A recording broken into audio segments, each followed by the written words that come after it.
ஒரு 43 குழந்தைங்க ஹாஸ்பிட்டல்ல இருக்கு ஸ்கூல்ல போட்ட சாப்பாடை சாப்பிட்டனால. இந்த சம்பவம் எங்க நடந்துச்சுன்னா, கோயம்புத்தூர்ல கவுண்டம்பாளையன்ற ஒரு பகுதியில ஒரு கவர்மெண்ட் ஸ்கூல்ல மதிய உணவு சாப்பிட்ட குழந்தைங்க 43 பேர் இப்ப ஹாஸ்பிட்டல்ல இருக்காங்க. இத பத்தி எந்த ஒரு நியூஸ் சேனல்ஸும் நியூஸை வெளியிடல. திமுக கார ஒருத்த கார்ல ஓவர் ஸ்பீடா போய் ஒரு கர்ப்பிணி பெண் மேல வண்டி இடிச்சு அவங்க அந்த ஸ்பாட்லயே உயிரிழந்து போறாங்க.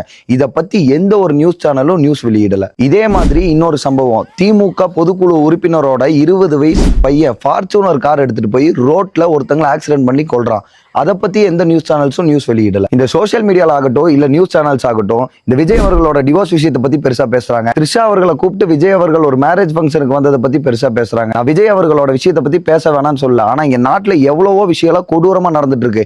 அதை பத்தி யாருமே வாயை திறக்க மாட்டாங்க, யாருமே பேச மாட்டாங்க. கரூர் ஸ்டாம்பேட் விவகாரத்துல திரு செந்தில் பாலாஜி அவர்களுக்கு சமன் அனுப்புனதை பத்தி வெளியே எந்த நியூஸ் சேனலும் நியூஸ் இடக்கூடாதுன்னு சொல்லிட்டு ஒரு வாட்ஸ்அப் குரூப்ல, மீடியா சேனல்ஸ் எல்லாம் இருக்கிற ஒரு வாட்ஸ்அப் குரூப்ல மெசேஜ் ஷேர் பண்ணிருக்காங்க. இதையெல்லாம் என்னன்னு சொல்றது? வரும் 2026 தேர்தலில் மக்களாகிய நீங்க சிரித்து கொண்டே சென்று சிந்தித்து வாக்களிங்கள். நன்றி. அண்ட் இந்த மாதிரி சோசியல் அவேர்னஸ் அண்ட் பொலிட்டிக்கல் கண்டென்ட்ஸ்க்கு உங்களுக்காக பேசுற உங்கள ஒருத்தரை ஃபாலோ பண்ண மறந்துடாதீங்க.